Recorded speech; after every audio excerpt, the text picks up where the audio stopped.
But one of the things that we have learned is that if you try to replace the story, if you try to suppress the story, if you try to ignore the story, or if you fight the story, it actually gets bigger, right? Because to be human is to have self-doubt. To be human is have moments in which we second guess ourselves. To be human, it is having moments in which we feel that we're not good enough. However, what is important to remember is that having a thought doesn't mean that we have to be a puppet of a thought. Having a story that says that we're not good enough doesn't mean that we have to take action based on the story. Having the thought that says that I'm not a good coach, I'm not a good therapist, doesn't mean that I have to hold that as the absolute truth and a whole representation of who I am as a whole human being. Having a story that says I'm not good enough, I'm not a good partner, I am a lazy person, I'm not smart enough. It's all about to manage skillfully by making room for it, opening up, noticing when the story shows up. We know when our stories get activated, get triggered. And if you're willing to be playful, you can even name your story. You can say things like, here comes the not good enough story. Here comes that I am a lazy person story.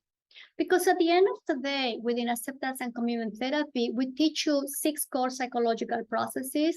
One of them is called defusion. That is all about creating a space between who you are and your thoughts.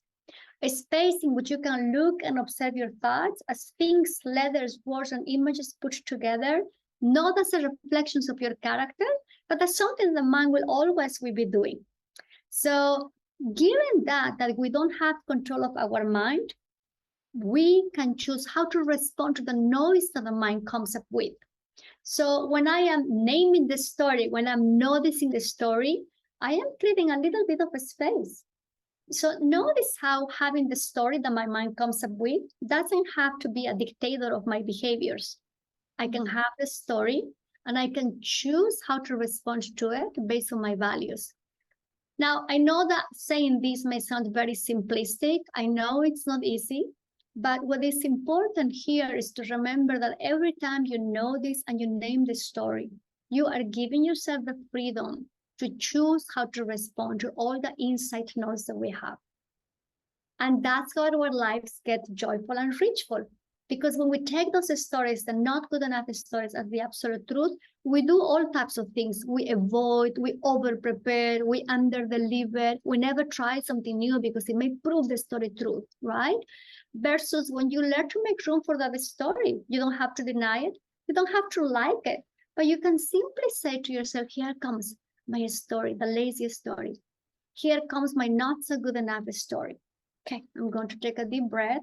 And then you can ask yourself, what's truly important to me in this moment? What truly matters right now?